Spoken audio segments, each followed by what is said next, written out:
Creating a safe place.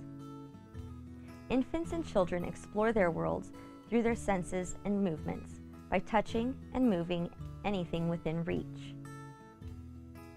It is important for caregivers to remember who the classroom is for when creating a safe environment.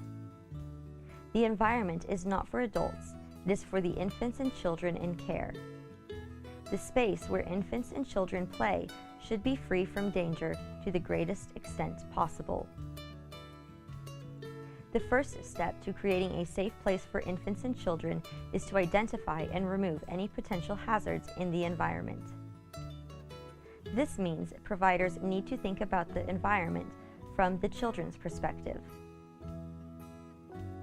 It might be helpful to physically crawl through the learning environment to identify hazards that might not be obvious from an adult's point of view while standing. To help identify potential risks, caregivers need to ask the following questions. Are there any areas of the environment accessible to children that are not visible to the caregiver from any point in the space? These areas, also known as blind spots, can be made visible using mirrors or rearranging furniture, or can be made inaccessible to children. The best way to keep children safe and healthy is to provide constant supervision. Are all unused and electrical outlets properly covered?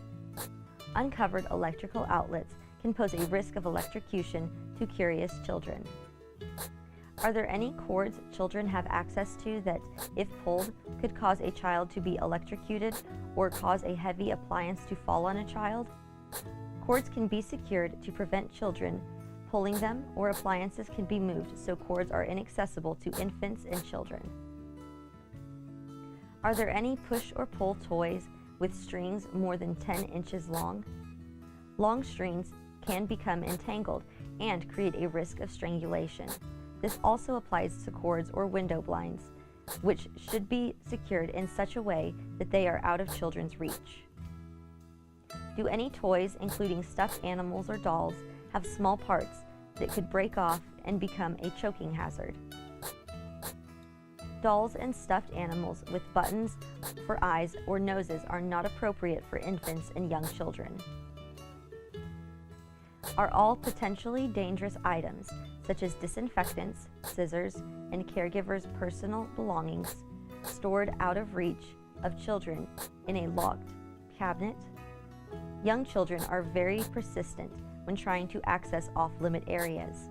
A number of commercial devices are available to lock cabinets and other storage areas.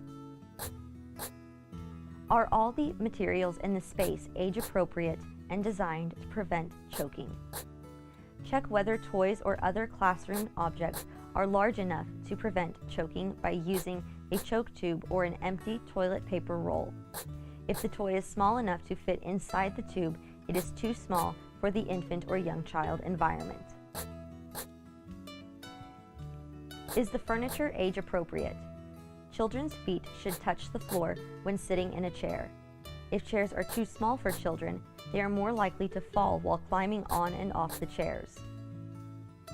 Is a no-shoe policy in place for infant and toddler programs? Infants and toddlers spend much of their day on the floor. Caregivers can ensure that adults entering the classroom wear surgical booties over their shoes in order to prevent any germs or dirt from entering the environment on adults' shoes. Do children have unsupervised access to any body of water, whether it is a bucket, a water table, or any other water source? All children should be closely supervised around any body of water. Very young children can drown in just a few inches of water.